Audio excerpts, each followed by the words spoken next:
નમસ્કાર મિત્રો, સ્વાગત છે તમારું માર્કેટ બુલેટિન ચેનલમાં. મેઇન બોર્ડ ઉપર આવી રહ્યા છે એક બાદ એક તમામ આઈપીઓ, અને આપણે તમામ આઈપીઓ વિશે તમને વિગતવાર માહિતી આપશો, એ પણ આપણી ગુજરાતી ભાષામાં. અને આપણે 3 આઈપીઓની વિગત તો પોસ્ટ કરી દીધી છે, તે વિડીયો તમે ન જોયો હોય તો ખાસ જોઈ લેજો.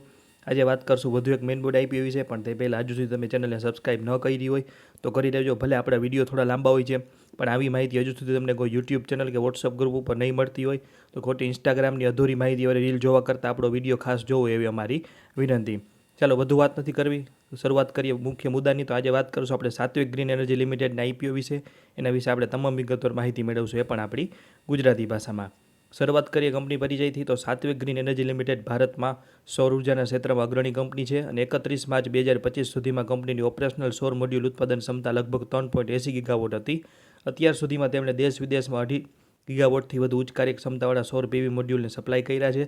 અને કંપની મોડ્યુલ મેન્યુફેક્ચરિંગની સાથે સાથે એન્જિનિયરિંગ, પ્રાપ્તિ અને બાંધકામ એટલે કે EPC તથા ઓપરેશન અને મેન્ટેનન્સ જેવી સંકલિત સેવાઓ પણ પૂરી પાડે છે. સાત્વિક ગ્રીન એનર્જી મોનો PERC અને એન ટોપકોન જેવી અદ્યતન સૌર મોડ્યુલ ઉત્પાદન કરે છે, જે રહેણાંક, વાણિજ્યક અને મોટા પાયાના પ્રોજેક્ટ માટે યોગ્ય છે. તેમના ઉત્પાદનો વિવિધ આંતરરાષ્ટ્રીય અને ભારતીય ગુણવત્તા પ્રમાણપત્રનું પાલન કરે છે, અને કંપનીએ રામાગુંડમ, તેલંગાણા ખાતે 61.42 મેગાવોટના ફ્લોટિંગ સોલાર પાવર પ્રોજેક્ટ્સ અને ગુજરાતમાં રધાનસેડા સોલાર પાર્ક જેવા મહત્વના પ્રોજેક્ટ માટે મોડ્યુલ સપ્લાય કર્યા છે. આગળ વાત કરીએ તો કંપની સૌર ઉર્જા માટે એન્જિનિયરિંગ, પ્રાપ્તિ અને બાંધકામનું કાર્ય કરે છે, જેમાં રૂફટોપ અને ગ્રાઉન્ડ માઉન્ટેડ પ્રોજેક્ટનો સમાવેશ થાય છે, અને તેમણે જિંદાલ સ્ટીલ અને દાલમિયા જેવા મોટા ગ્રાહકો માટે સફળ પ્રોજેક્ટ પૂર્ણ કર્યા છે. કંપનીની વાર્ષિક ઉત્પાદન ક્ષમતા 2017માં 125 મેગાવોટથી વધીને 30 જૂન 2025 સુધીમાં 3.80 ગીગાવોટ થઈ. તેમની આવક નાણાકીય વર્ષ 2023માં 608 કરોડથી વધીને 2025માં 2158 કરોડ થઈ, જે 88% CAGRની વૃદ્ધિ દર્શાવે છે.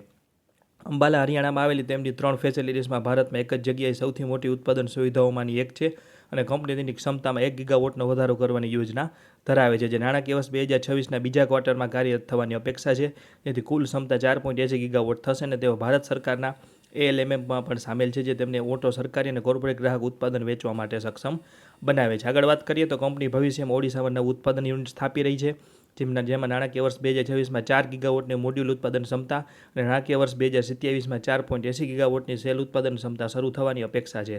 આ ઉપરાંત કંપની મધ્યપ્રદેશમાં ઇનગોટ સેલ્સ અને વેફર્સના ઉત્પાદન માટે પણ પ્લાન્ટ સ્થાપવાનું આયોજન કરે છે, અને કંપની પાસે 4.01 ગીગાવોટનો મજબૂત ઓર્ડર બુક છે, અને તે વિવિધ ક્ષેત્રોના ગ્રાહકોને સેવા પૂરી પાડે છે. તેઓ સીધા વેચાણ અને વિતરણ નેટવર્ક દ્વારા ગ્રાહકો સુધી પહોંચે છે. અને નાણાકીય વર્ષ 2025માં કંપનીની આવક નોંધપાત્ર રીતે વધીને 2139 કરોડ થઈ, 2139 કરોડનો નફો થયો. અનુભવી મેનેજમેન્ટ ટીમની આગેવાની હેઠળ કંપનીનું રોકાણ ઉપર વળતર 60% અને ઓપરેટિંગ માર્જિન 14% જેટલું ઊંચું રહ્યું છે, જે નાણાકીય મજબૂતી દર્શાવે છે. તો વાત કરીએ આપણે કંપની પરિચયની.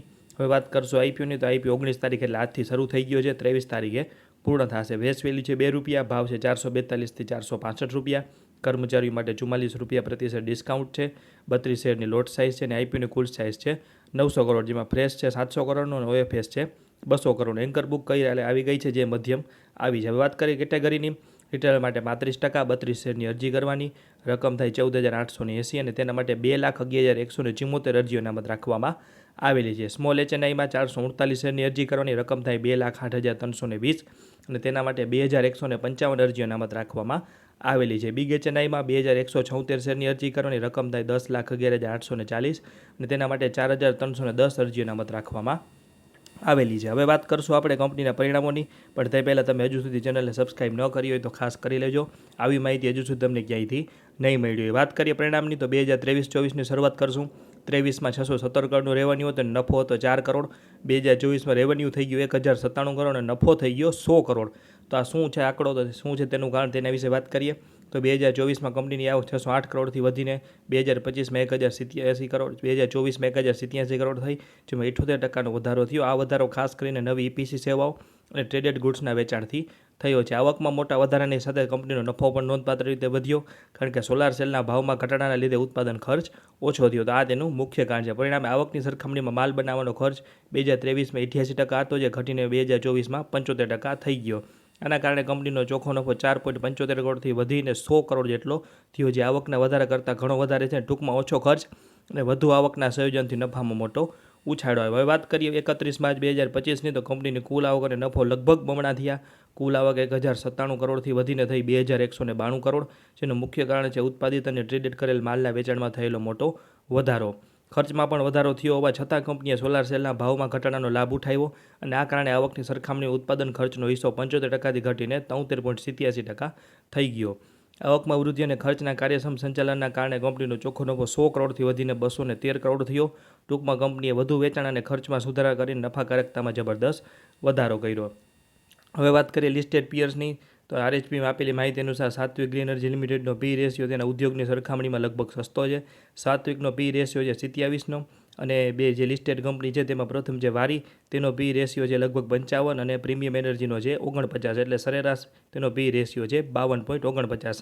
સામાન્ય રીતે પી રેશિયો જેટલો ઓછો હોય તેટલો શેર તેના નફાની સરખામણીમાં સસ્તો ગણાય, પરંતુ સાત્વિકનો પી રેશિયો તેના પીર ગ્રુપના સરેરાશ 52% કરતાં ઘણો ઓછો છે, જે દર્શાવે છે કે તેના સ્પર્ધકોની તુલનામાં થોડુંક આકર્ષક કહી શકાય. હવે વાત કરીએ આઈપીઓ લાવવાના મુખ્ય કારણની, તો આપણે જેમ આગળ વાત કરી કે 700 કરોડનો ફ્રેશ ઇસ્યુ છે, જેમાં 10 કરોડ રૂપિયા કંપની દ્વારા લીધેલી લોનની ચૂકવણી માટે, 166 કરોડ રૂપિયા તેની સંપૂર્ણ માલિકીની પેટા કંપની સાત્વિક સોલાર ઇન્ડસ્ટ્રીઝ પ્રાઇવેટ લિમિટેડની લોન ચૂકવવા માટે, અને ઓડિશાના ગોપાલપુરમાં 4 ગીગાવોટ ક્ષમતાવાળી નવી સોલાર પીવી મેન્યુફેક્ચરિંગ ફેસિલિટી સ્થાપવા માટે 477 કરોડ રૂપિયાનો ઉપયોગ થશે અને બાકી રકમનો ઉપયોગ સામાન્ય કોર્પોરેટ હેતુઓ માટે કરવામાં આવશે. હવે જલ્દી વાત કરી લઈએ 5 સારી બાબતોની. તો કંપની મોટા કોમર્શિયલ ઉદ્યોગ અને યુટિલિટી ગ્રાહકોથી માંડી અને નાના રહેણાંક ગ્રાહકો સુધીનો વિશાળ વૈવિધ્યસભર ગ્રાહક વર્ગ ધરાવે છે. તેઓ ભારતમાં અને આંતરરાષ્ટ્રીય સ્તરે પણ કામ કરે છે. ત્યારબાદ છે અદ્યતન ટેકનોલોજી. કંપની સૌર ઉદ્યોગમાં નવીનતમ ટેકનોલોજી અપનાવવામાં સુગમતા ધરાવે છે, જેમ કે એન-ટોપકોન ટેકનોલોજી સાથે હાફ કટ અને એમબીબી મોડ્યુલનો ઉપયોગ આનાથી ઉચ્ચ કાર્યક્ષમતા અને ટકાઉપણાનું ઉત્પાદન વધારવામાં મદદ કરે છે. ત્યારબાદ છે કંપની પોતાની વૃદ્ધિ માટે સીધા વેચાણ, ભારતમાં ચેનલ પાર્ટનર્સ અને ડિસ્ટ્રીબ્યુટર્સનું નેટવર્ક ધરાવે છે. ત્યારબાદ છે કંપની ઓડિશામાં 4 ગીગાવોટ મોડ્યુલ અને 4.8 ગીગાવોટ સેલ મેન્યુફેક્ચરિંગ ફેસિલિટી સ્થાપી રહી છે.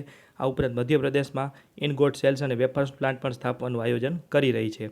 ત્યારબાદ છે સરકારી સબસિડીનો લાભ. તો ઓડિશામાં સ્થાપવામાં આવનાર નવા પ્રોજેક્ટને રાજ્ય સરકાર તરફથી મૂડીરોકાણ ઉપર 30% સબસિડી, સ્ટેમ્પ ડ્યુટી, રિઇમ્બર્સમેન્ટ અને વીજળી દરોમાં છૂટ જેવા ઘણા આકર્ષક લાભો મળી શકે છે. હવે જે નબળા મુદ્દાની વાત કરીએ તો કંપનીની આવકનો મોટો હિસ્સો તેના ટોચના 10 ગ્રાહકોમાંથી આવે છે. જો તેમાંથી કોઈ ગ્રાહક ગુમાવે તો વ્યવસાયની નાણાકીય સ્થિતિને ગંભીર નુકસાન થઈ શકે છે. ત્યારબાદ બીજી વાત છે કાચા માલની અસ્થિરતા. સૌર સેલ જેવા મુખ્ય કાચા માલના ભાવમાં વધઘટ થતી રહે છે અને કંપની પાસે લાંબા ગાળાના કરાર ન હોવાથી ભાવ વધારો નફાના માર્જિનને નકારાત્મક અસર કરી શકે છે. ત્યારબાદ છે ઉત્પાદન કેન્દ્રિતતા. કંપનીની આવકનો મોટો ભાગ અમુક ખાસ ઉત્પાદનો, ખાસ કરીને મોનો પીઆરસી મોડ્યુલ ઉપર આધારિત છે. આનાથી કોઈ ચોક્કસ પ્રોડક્ટની માંગ ઘટતા જોખમ ઊભું થાય છે. ત્યારબાદ છે ચીન પરની આયાત નિર્ભરતા. કંપનીનો ઘણો એવો કાચો માલ ચીન તરફથી આવે છે. જો કાચા માલનો આયાત કરવામાં આવે, જો આયાત પર નવા પ્રતિબંધો કે ડ્યુટી લાદવામાં આવે તો કંપનીના કામકાજને માઠી અસર થઈ શકે. અને છેલ્લે છે હરીફાઈ. ભારતીય અને આંતરરાષ્ટ્રીય બજારમાં અન્ય સૌર મોડ્યુલ ઉત્પાદકો તરફથી ભારે સ્પર્ધાનો સામનો કરવો પડે છે. આ સ્પર્ધા ભાવમાં ઘટાડો લાવી શકે છે અને નફાકારકતાને ઘટાડી શકે છે. તો આપણે તમામ વાત કરી સાત્વિક ગ્રીન એનર્જી લિમિટેડના આઈપીઓ વિશે. હવે સૌથી મહત્ત્વની વાત કે અરજી કરવી કે નહીં. તો કંપની સારી છે, સેક્ટર અત્યારે ટ્રેન્ડિંગમાં છે, નાણાકીય પ્રદર્શન સારું કર્યું છે, પણ મર્યાદિત ગ્રાહકો પર વધુ નિર્ભરતા છે. 458 કરોડ રૂપિયાનું દેણું છે.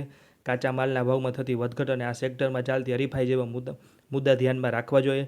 પણ વેલ્યુએશન અને અન્ય પરિબળો જોતાં આઈપીઓમાં નાનાથી મધ્યમ લિસ્ટિંગ નફા માટે અરજી કરી શકાય. કોઈ ખાસ એવું ધમાકેદાર લિસ્ટિંગ થવાની સંભાવના અતિ ઓછી છે. ત્યારબાદ તમારા મિત્રોએ ખાસ નોંધ લેવી કે સ્ટોક માર્કેટમાં રોકાણ જોખમને આધીન છે.